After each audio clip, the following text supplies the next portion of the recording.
Breaking news. Israel has just carried out a powerful strike on a missile production facility in eastern Lebanon, sending shockwaves across the region. This attack is not just another headline. It could change the entire balance of power in the Middle East. Stay tuned, because we are about to break down exactly what happened, why it matters, and what this means for the future of Israel-Lebanon tensions. Hello everyone, welcome back to the channel.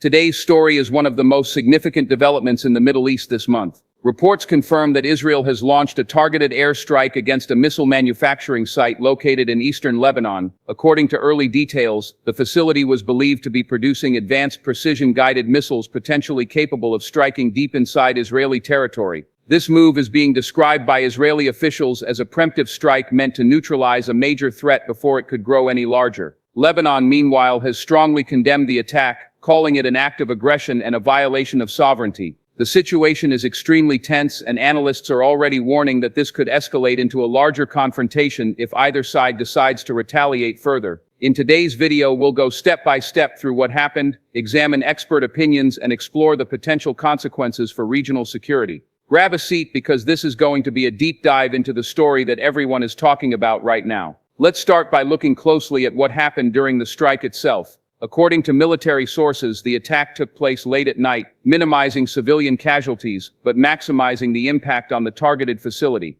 Satellite imagery from local monitoring groups shows heavy damage to multiple structures within the compound. Witnesses on the ground reported hearing at least 3 large explosions, followed by a series of secondary blasts likely caused by munitions stored at the site. The precision of the strike suggests that Israel had detailed intelligence about the location and nature of the facility, possibly gathered through drones, satellite surveillance, or even human intelligence sources inside Lebanon. This level of accuracy is consistent with previous Israeli operations aimed at disrupting weapons shipments and production sites linked to Hezbollah. It is worth noting that Israel rarely comments on its operations, but this time a senior Israeli defense official publicly stated that the strike was necessary to prevent what they described as a strategic threat from developing just across their border. Moving on, we need to discuss why this particular facility was such a big deal for Israel. Over the past few years, Hezbollah has been steadily working to upgrade its missile arsenal, shifting from unguided rockets to precision-guided munitions capable of hitting key infrastructure inside Israel.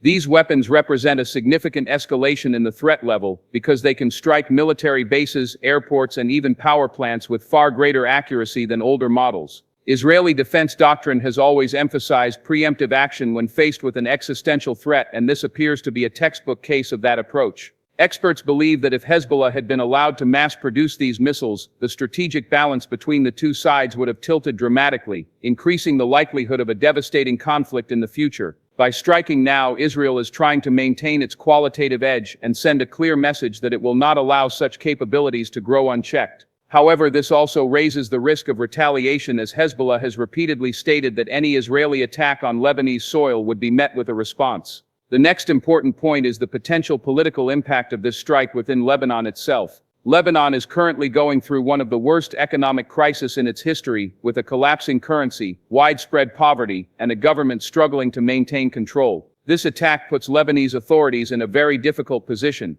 On one hand, they are under pressure from the population to defend national sovereignty and respond to what is seen as an Israeli violation. On the other hand, open confrontation with Israel could lead to devastating consequences for an already fragile state. Hezbollah, as a major political and military force in Lebanon, is likely to use this attack as further justification for maintaining its arsenal and refusing calls for disarmament. This could deepen internal divisions within Lebanon, as some factions want to avoid war at all costs while others support a stronger stance against Israel. The coming days will likely see heated debates in Beirut as the government and Hezbollah decide how to respond.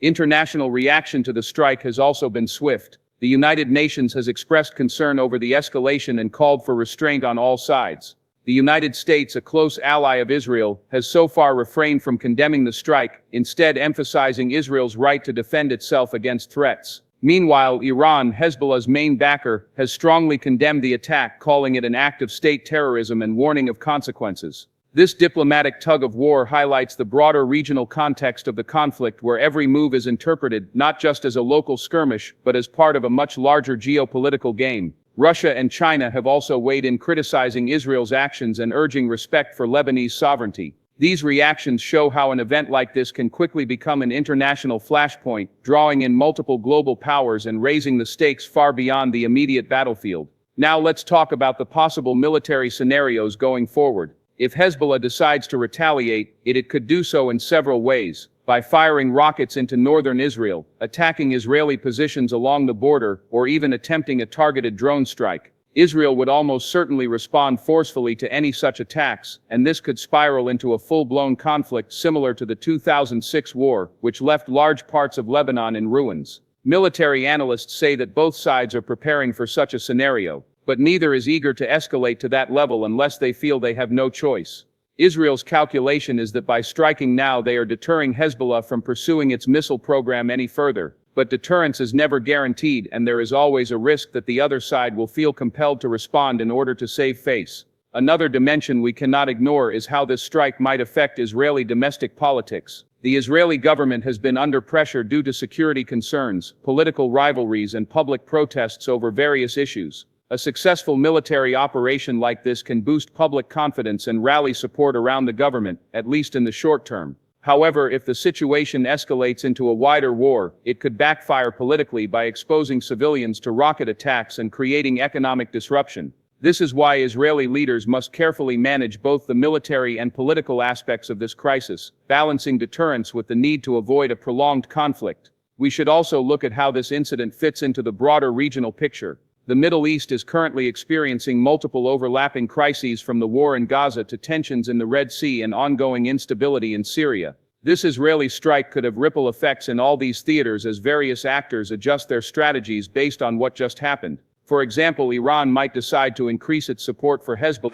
as a way of signaling defiance, while Gulf Arab states that oppose Iranian influence might quietly welcome Israel's move as a check on Hezbollah's power. These complex dynamics make it difficult to predict exactly what will happen next, but one thing is clear: this story is far from over. Finally, let's discuss what this means for ordinary people living in the region. For Israelis living near the northern border, there is growing anxiety about the possibility of rocket attacks. Many are stocking up on supplies and staying alert for emergency warnings. In Lebanon, civilians near the strike site are dealing with the aftermath of the explosions, including property damage and fear of further attacks. Both populations are essentially caught in the middle of a conflict driven by larger geopolitical forces beyond their control. This human dimension is often overlooked in news coverage, but it is perhaps the most important aspect of all, because at the end of the day it is ordinary people who pay the price for these clashes. The coming days and weeks will be critical in determining whether this remains a limited confrontation or escalates into something much bigger. All eyes are on Hezbollah's next move and Israel's readiness to respond. Diplomats are working behind the scenes to prevent a wider war, but history has shown that in this part of the world, even small miscalculations can have massive consequences. This is why international observers are calling for calm and urging all parties to avoid further provocations. For now, the strike has succeeded in damaging a major missile production facility, but whether it has succeeded in deterring future threats remains to be seen.